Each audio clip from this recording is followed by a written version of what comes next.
The journey of migrating to Canada as a Latina is a roller coaster of emotions, and each woman's experience is unique. Regardless of one's situation, feelings of excitement, anxiety, and nostalgia are common.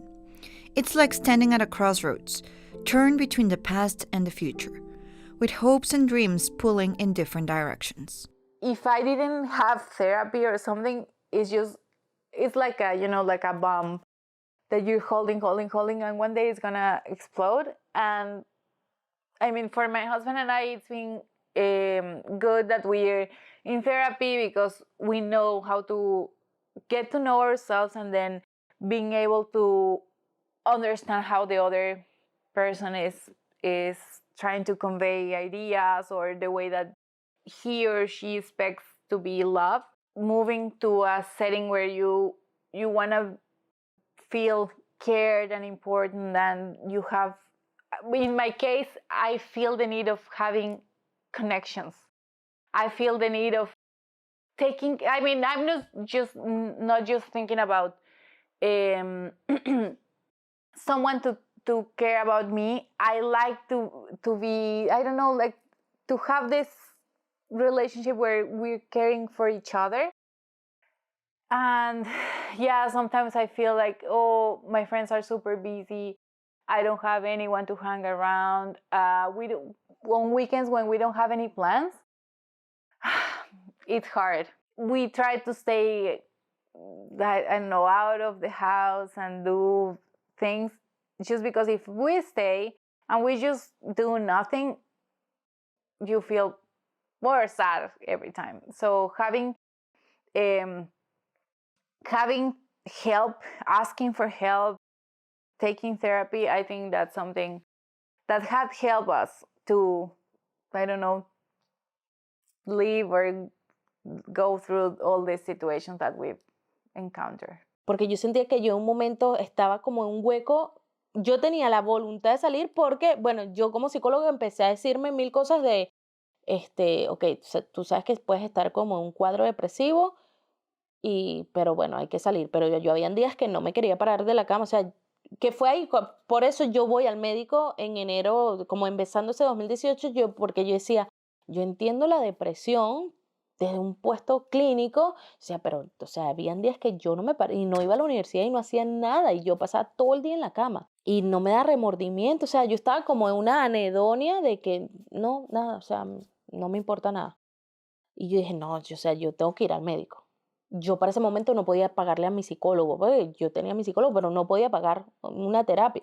Entonces, bueno, voy al médico y ahí me diagnostican el hipotiroidismo y yo dije, bueno, claro, tal vez la condición de hipotiroidismo empeoró mi cuadro migratorio, mi cuadro depresivo lo empeora. Porque ciertamente en lo que me empiezan a regular, yo por lo menos ya sentí energía. O sea, por muy como que anímicamente que yo estuviera baja, habían otras cosas que me ayudaban como a seguir. Tenía la energía, era más de un tema de, bueno, sentirme triste por las circunstancias, ¿no? It was harder at the beginning. I think the first year was much harder, especially the first 6 months. What I do usually is talk a lot with my partner. I don't know what I would do if I didn't have him, or if we didn't have this strong, good relationship. And I feel very lucky to have this good communication between ourselves. So most of the times when I'm feeling frustrated or sad, or I usually talk with him, and he helps me a lot to express those emotions, and also gets me distracted. Like, he comes up with a plan to do the three of us, and some funny or entertaining activity to do. So I think that has been very helpful. One of the things, for example, is he encouraged me to go to swimming classes um, during this pregnancy period. So I think that's our strategy, because it also works the other way around. And also having friends, I think it's really important, because then you can talk about stuff and get distracted yourself, and also express what you are going through. So I think that's a good thing. La falta de poder abrazar a tus familiares cuando tienes alguna necesidad o cuando te duele algo, o cuando quieres conversar algo íntimo o cosas así, realmente es duro. Es duro, sí.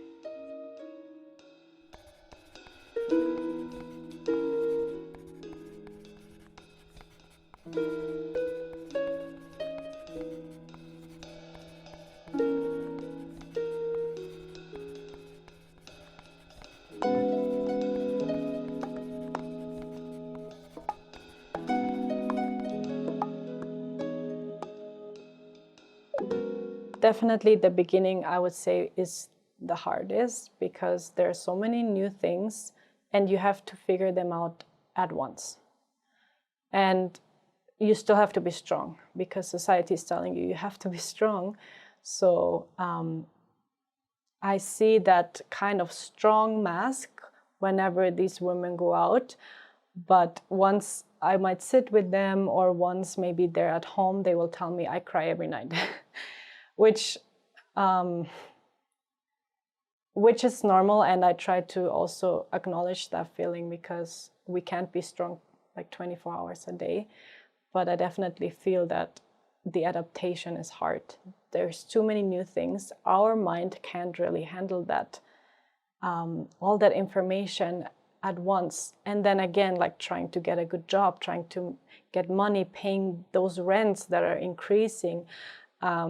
It definitely affects the mental health, especially for women who have children, because then those women have to even be stronger on the outside.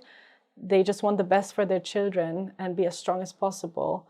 But at one point, it just breaks down.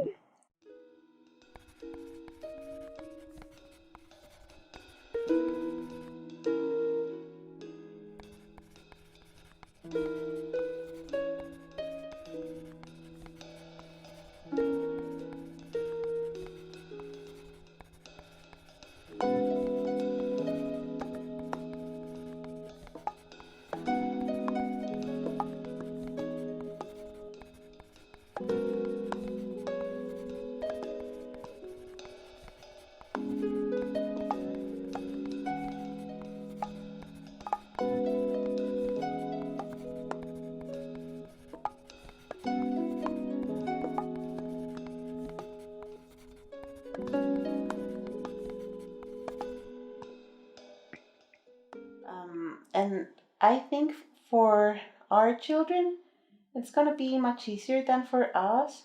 I think we will be outsiders most of the time. I don't think it's easy to to really feel that you belong to one place after living for 34 years in another city. So I don't think that sense of belonging can come very easily, at least not for us. I think, again, something that helps is having a support network. But what has happened is that most of that support network are also immigrants. And it's not that easy to feel that you belong in a society and in a city where you don't get to know the people who are from here. So I don't think that feeling of belonging will come soon. Probably it will, but I don't know. I'm not very hopeful for that. I know that for children it will be much easier, but probably not for us.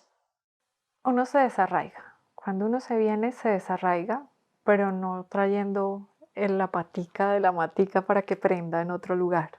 Mis raíces, o sea, yo las llevo en la sangre, o sea, 100% mexicana y orgullosamente, yo sí lo digo, mexicana, y estoy muy, muy orgullosa de mi cultura, gastronomía, toda la historia. Entonces, y gracias a Dios, mi esposo abraza también mucho mi cultura. O sea, él es más mexicano que yo canadiense. Esa vibra de que, ok, aquí pertenezco. El tema es que ya yo con Venezuela es como, no sé si del todo pertenezco, aunque no pertenezca 100%, porque tú me preguntas dónde eres, yo te voy a decir de Venezuela, aunque yo tengo un pasaporte ya canadiense. Nunca te voy a responder, soy de Canadá. No, yo siempre voy a decir, soy venezolana. Y a mi hija se lo dejo saber, y ella sabe que existe Venezuela y todo. Y si nos pregunta, somos venezolanos y somos venezolanos. Eso no va a dejar de pasar. No creo que nunca yo responda, ¿de dónde eres? De Canadá. No, yo voy a decir, soy venezolana, pero vivo en Canadá.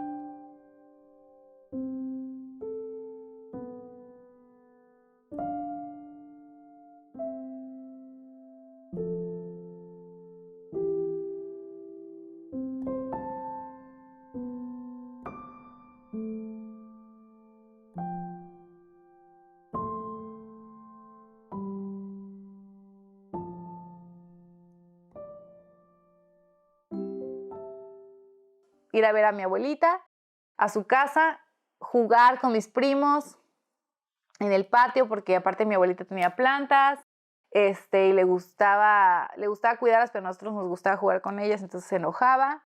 Y el olor de la comida, tú escuchas muchas pláticas a la vez, gente gritándose como de un lado para el otro. Tenemos el chiste de que cuando hacen tortillas luego hasta las avientan así de que ¡cáchalas! Porque pues recién hechas, ¿no? Muchas personas hablando y muchas risas y es mucho ruido, así lo diría yo. When I think about Mexico City, is Sundays going to have breakfast with my family. We used to go to a neighborhood called Coyoacán, and that neighborhood has a lot of history for me. It is a beautiful neighborhood that's colonial. Well, actually, it existed before the Spanish arrived, so it has a lot of history. All the streets have these huge stone blocks, and in particular, I remember one of those streets called Francisco Sosa, and I remember going to that street since I was a girl. I remember having ballet classes there. And I remember taking my daughter there to her music lessons just before we came here. And they have this amazing restaurant, which my husband and my parents and I love to go. And spending their Sundays and having breakfast there, these Mexican contemporary dishes they had, and then walking very calmly and with a very nice weather and listening to the I don't know what it's called, but it's like a tiny organ that people play in the streets. People are selling balloons in the main plaza. So I remember going there with my family and taking my daughter there for an ice cream. Yo el mate como fijo en mí, o sea, vamos a la mañana y el mate está en el auto y vamos tomando, digamos. Y por ahí vas a la oficina y como, viste, como que te miran como, tipo, ¿qué es? ¿Yerba? Como que es difícil, pero bueno, como qué sé yo, son costumbres, digamos, ¿no? Acá a la gente le gusta mucho el café, a mí el café, salvo que haga un frío y necesito un café, lo tomo, pero no es que voy a tomar 5 cafés por día, porque no, me quedo con el mate, ¿no? Y pues extraño. Estas lágrimas son las lágrimas de extrañar a mi mamá, a mi hermana, a mi papá, de abrazarlos diariamente. Yo soy muy cercana a mi familia, a mi mamá, a mi papá, a mi hermana, somos muy muéganos, o sea, a donde iba uno va al otro y o sea, lo que le pasa a uno le pasa al otro, o sea, somos muy así, ¿no? Entonces, mi hermana es 6 años mayor que yo. Mi hermana siempre fue como mi ejemplo a seguir, mi maestra, mi mentora, mi guía, mi mejor amiga, todo, ¿no? Entonces, estar lejos de ella es sumamente fuerte, o sea, nunca lo va a dejar de ser. Por más años que yo lleve en este país, siempre estar lejos de ellos es un shock así. Y pues mi deseo es estar cerca de ellos, ¿no? Porque pues es ahí donde uno también encuentra que estás completo. Pero a veces he estado allá y digo, ¡ay, es que Canadá! Es que esto, lo que extrañas Canadá. Entonces, esa es una parte muy complicada de la migración. ¿Por qué? Porque ya no sabes si eres de allá, eres de acá. Y la familia, pues, ella está tranquila mientras te ven a ti feliz. Pero tú nunca estás tranquila porque estás lejos de ellos, ¿no?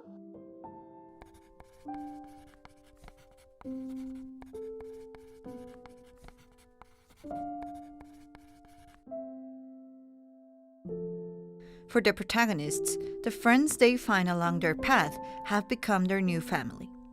These bonds of friendship become their lifeline, offering support, companionship, and a sense of belonging in their new home.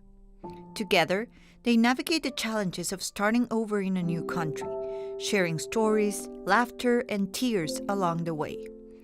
For Latin American women, a warm heart, a sense of care of others, empathy, and a great smile are some of the tools that have helped them in their integration process. Sigo con todavía cultura latina. No me he desprendido. Yo digo que no me quiero desprender porque con el paso del tiempo he visto que nosotros los latinos como que se tiende a apagar. Hay una llamita que se tiende a apagar un poco, se disminuye. Y uno llega con una chispa de alegría y uno llega como con ese ánimo y uno dice, ay, yo no quiero que eso se vaya. La sociedad canadiense, como yo digo, es como su clima, ¿no? Es un poco fría. A lo mejor no lo es entre ellos, o quizás no llevamos suficiente tiempo acá como para construir una relación fuerte con las personas que están acá. Lo que yo veo en la sociedad es que las personas se agrupan según los grupos de donde provienen, ¿no? Según las culturas similares y demás. Acá tenemos, yo realmente me he sentido bien con el grupo que tenemos de Latina, es bien bonito porque además podemos conversar cosas similares que suceden en nuestros países, compartir, tenemos muchas cosas en común. Yo a veces tengo la confianza para contarte cosas o para compartirlas con Paola o para ayudarnos y decirle, mira, encontré este programa, encontré esto otro, puedes hacer esto, puedes hacer aquello. Realmente así es. Y bueno, con la familia que tengo aquí, ¿no? Aquí vive la hermana de mi esposo también. Tenemos otros amigos cubanos, nos reunimos los fines de semana. Igual siempre estamos unos a otros, ¿no? Diciéndonos, comentándonos, ayudándonos, apoyándonos. Pero ya de ahí a pasar a una relación con las personas acá, con canadienses, o sea, con mis vecinos. En Cuba tú tienes una buena relación con tus vecinos, con tu vecino de al lado, tú vas y conversas con ellos, le tocas la puerta, te sientes, ves una película, los invites. Eso yo no, claro, llevo 2 años y medio aquí, yo me imagino que a lo mejor cuando tenga 10, aunque mi esposo lleva 10 años y no tiene ninguna amistad así canadiense que pueda decir, voy a compartir con ellos, no sé si es porque somos inmigrantes, no quiero menospreciar esa categoría de que o sentirnos menos por ser inmigrantes y no poder establecer ese tipo de relaciones, pero sí, es diferente, es diferente. Si no fuera por los cubanos y por esta red que tenemos, no me sentiría más sola, ¿no? Me sentiría más sola y Thank you for putting it together. I think it is important to tell and find, not only to tell our stories, but to find that sense of community. And I think this group reflects that. As we find support, we find friendship, we find like-minded people that have gone through struggles that we have gone through as well. So it doesn't feel so lonely. For Latina immigrants, their family's future is often the driving force behind their decision to stay and succeed in Canada. They are pillars of their families. Most of the time, partners and children depend on them for their well-being. It's a big responsibility that they wear with utmost courage. Like many other immigrant women around the world, our protagonists are strong. They are raising their children without a village, or they are building their own village to make their dreams come true. With their strength, resilience, and love, they are building families and communities. Pero aquí uno, o sea, solo, no sé, o sea, mi hija no tiene otra perspectiva de cómo ver las cosas porque solamente somos nosotros. Y tú sabes que en nuestros países pasas mucho tiempo con tu familia, con tus papás, con tus hermanos, entonces como que, pues dicen, se necesita, ¿qué? Una villa, algo así, para criar un hijo. Pues esa villa no está aquí. Entonces, pues uno es la villa y nuestra villa son 2 personas. I think the social life is fundamental for feeling or to feel supported, because immigration or living abroad is not an easy process. So I think having this support network is very important. For me, it was relatively easy to meet other students in similar situation as mine, like coming here with their partners and having children. That helped. And I consider myself very grateful for that because I know it's not the case for many people. But the other thing that has really helped me is that thanks to Tammy, my daughter, and her daycare, I got to meet a lot of people that are now my friends and that I know they are there for me and that I'm there for them. So that has been really important. And also having the support network for us as adults, but also having the opportunity to have play dates for my daughter and to get her to meet other children outside daycare is really nice.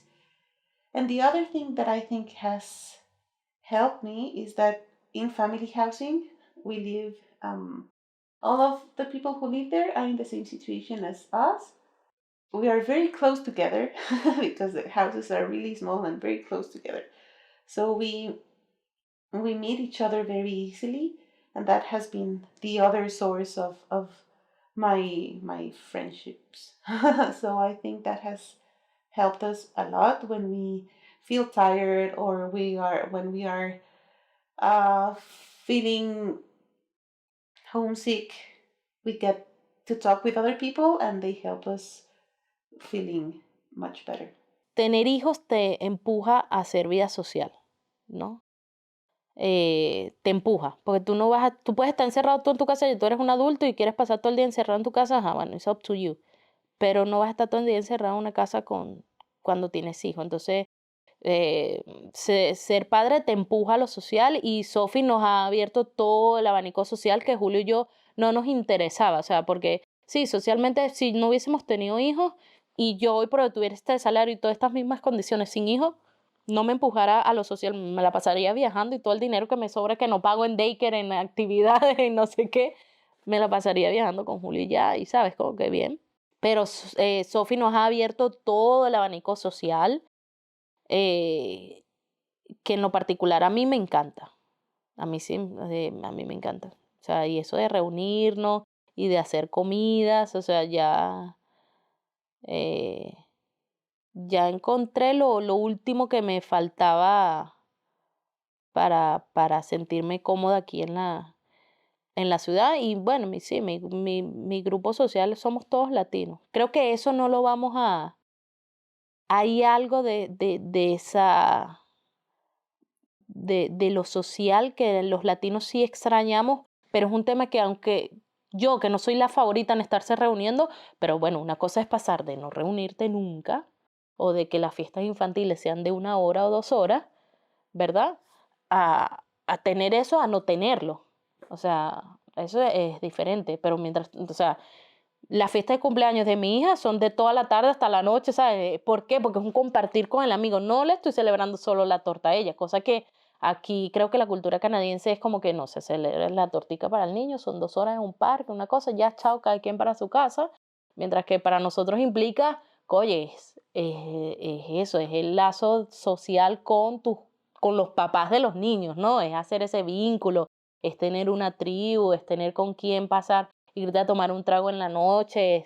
Eso sí, o sea, de mi cultura eso me gusta y ya lo tengo aquí. O sea, es como que Canadá, hoy por hoy, mejoré todas las condiciones que me hacían falta en Venezuela, ¿sabes? No sé si me explico. Es como que todo lo que me hacía falta en Venezuela, de calidad de vida, de empleo, de no sé qué, ya lo mejoré. Y ahora lo que estoy mejorando es lo que me ofrecía Venezuela, que ya con lo social ya lo tengo, porque eso era lo que tenía Venezuela. El clima no lo voy a poder cambiar, las playas no las voy a poder tener.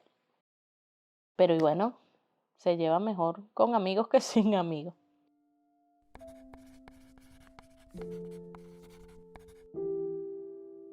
Immigrant women are strong. In this episode, we have experienced with the Latinas the emotions stirred by their journeys to Canada. The protagonists showed that they perfectly embodied their ancestors' teachings, embracing their cultures and enriching them with new components. Immigrants are a propeller to a better future for their own families and for the broader community.